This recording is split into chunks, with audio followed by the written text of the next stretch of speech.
दर्शकों, आज हमारा विषय संबंधित होगा एक रहस्यमय ग्रंथ से।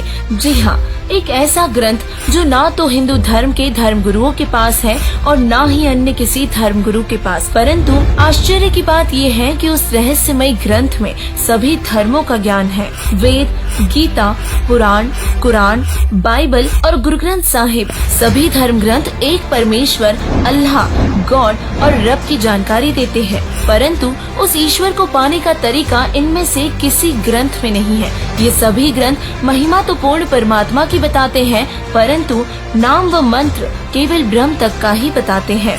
जिस रहस्यमय ग्रंथ के विषय में आज हम आपको जानकारी देने वाले हैं, सबसे पहले उस ग्रंथ के नाम से ही खुलासा करना प्रारंभ करते हैं।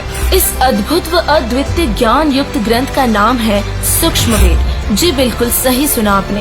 तो चलिए शुरुआत करते हैं सूक्ष्म वेद के इतिहास से। सृष्टि के प्रारंभ काल में परमेश्वर ने अपने अमरलोक में जब सभी जीवों की सृष्टि की तो उनके एक पुत्र ब्रह्म ने तप करना शुरू कर दिया। जहाँ प्रथम तप जो कि 70 युग तक किया गया, उसमें ब्रह्मांड का वरदान लिया, और द्वितीय तप फिर 70 युग तक किया गया, जिसमें सृष्टि रचने की सामग्री मांगी, तथा तीसरी बार 64 युग तक किए जाने पर जीवों की भीख मांगी, जिसमें परमेश्वर ने स्व इच्छाओं से जाने वाली जीवात्माओं को सूक्ष्म रूप में ब्रह्म के पास भेज दिया। उस अमरलोक में ब्रह्म ने एक बड़ी गलती कर दी, जिस पर उसे लोक निकाला मिला और उससे उसके 21 ब्रह्मांडों व जीवों सहित अमरलोक से निष्कासित कर दिया। साथ ही प्रतिदिन 1.25 लाख जीवों की उत्पत्ति व 1 लाख मनुष्य देहधारी प्राणियों के सूक्ष्म जीवों से गंध निकालकर खाने का श्राप दिया। इसके ब्रह्मांड सतलोक अर्थात अमरलोक से 16 शंख कोस दूरी पर आकर स्थित हो गए। कुछ समय उपरांत ब्रह्म जीवों पर कष्ट ढहने लगा, जिससे परमेश्वर बहुत दुखी हुए, क्योंकि सभी जीव परमेश्वर का ही अंश है। दर्शकों, अपने जीवों को ब्रह्म के जाल से छुड़वाने के लिए परमेश्वर ब्रह्म लोक में आए और ब्रह्म से वार्ता की। वो उसके शरीर में 5 वेद भर दिए, जिसके बाद सही समय आने पर वे सभी वेद ब्रह्म के श्वासों से अपने आप बाहर आए। तब ब्रह्म ने सभी वेद पढ़े। वो उनमें से 4 वेदों का ज्ञान, जिसमें पूर्ण परमात्मा को पाने की जानकारी नहीं थी, वे सभी सागर मंथन के जरिए ब्रह्मा जीव व अन्य जीवों तक पहुंचवा दिए। तो वहीं दूसरी तरफ जिस वेद में सर्व जानकारी थी, संपूर्ण ज्ञान था, उस सूक्ष्म वेद को उसने नष्ट कर दिया, ताकि कोई भी जीव मोक्ष प्राप्ति के मार्ग पर चलकर मोक्ष प्राप्त न कर ले, क्योंकि मनुष्य जन्म प्राप्त प्राणी ही इसका भोजन है। जब सूक्ष्म वेद नष्ट हुआ तो केवल 4 वेद ही जीवों को प्राप्त हुए।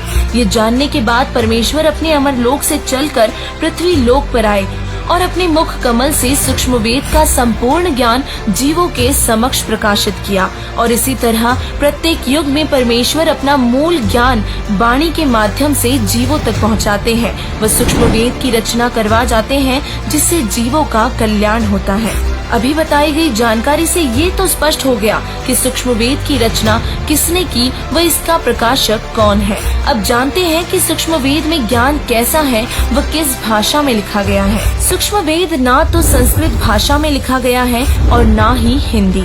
सूक्ष्म वेद की भाषा के विषय में कहे तो जीवों तक ज्ञान पहुँचाने के लिए एकदम लोकल भाषा ली गई है।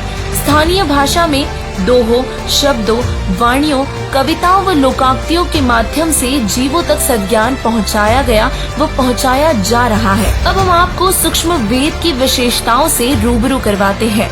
सूक्ष्म वेद सभी धर्मों का ज्ञान रखता है, पूर्ण परमात्मा की प्राप्ति के लिए आवश्यक मंत्रों का ज्ञान रखता है। वेद, कुरान, बाइबल, गुरु ग्रंथ साहिब में जिस पूर्ण परमात्मा की शरण में जाने को कहा है, उसकी संपूर्ण जानकारी इसमें है। ये ग्रंथ परमेश्वर के मुख से उच्चारित की गई वाणी से बनता है। सूक्ष्म वेद में चौपाइयों, दोहावलियों, वाणियों आदि पद्य भाग में संपूर्ण ज्ञान सूक्ष्म तरीके से सिमटा हुआ है। वो सूक्ष्म वेद कौन सा है? कुछ धर्मगुरुओं का कहना है कि महाभारत सूक्ष्म वेद है, तो कोई रामायण को सूक्ष्म वेद मानता है। कुछ लोग श्रीमद् भगवत गीता जी को सूक्ष्म वेद का नाम देते हैं। अगर इनके विषय में कहा जाए तो बात सीधी व स्पष्ट है कि ये सूक्ष्म वेद हो ही नहीं सकते।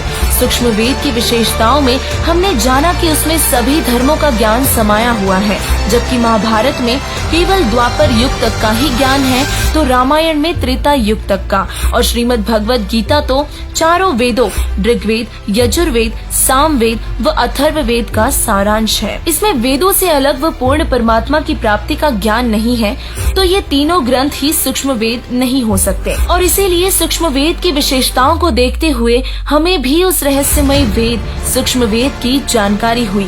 तब हमारी टीम भी उस वेद को प्राप्त करने के उद्देश्य से सभी ग्रंथों की जांच करके सूक्ष्म वेद को हासिल करने में लग गई थी। और फिर जो नतीजा आया वो ये था कि सूक्ष्म वेद पूर्ण परमात्मा के मुखारबिंद से बोली गई वाणी से बना है, जिसका नाम है कबीर सागर, जिसे कबीर परमेश्वर जी ने अपने मुख कमल से बोले हुए तत्व ज्ञान से संपूर्णता से लिखवाया है। धर्मदास जी के माध्यम से कबीर सागर की रचना पूरी करवाकर परमेश्वर अपनी लीला करके चले गए थे। दर्शकों, ये थी सूक्ष्म वेद की संपूर्ण जानकारी जो हमें सिखाता है जीव हमारी जाति है, मानव धर्म हमारा, हिंदू मुस्लिम सिख ईसाई धर्म नहीं कोई न्यारा। वर्तमान में सूक्ष्म वेद का भेद खोलने के लिए परमात्मा के भेजे हुए तत्वदर्शी संत रामपाल जी महाराज जी ही वो अधिकारी संत हैं जो सूक्ष्म वेद का भेद खोलने में सक्षम है। परमात्मा प्राप्ति के लिए तत्वदर्शी संत की शरण ग्रहण करना बहुत जरूरी है, अर्थात जितना जल्दी हो सके तत्वदर्शी संत रामपाल जी महाराज जी की शरण ग्रहण करें और अपना कल्याण करवाए। धन्यवाद।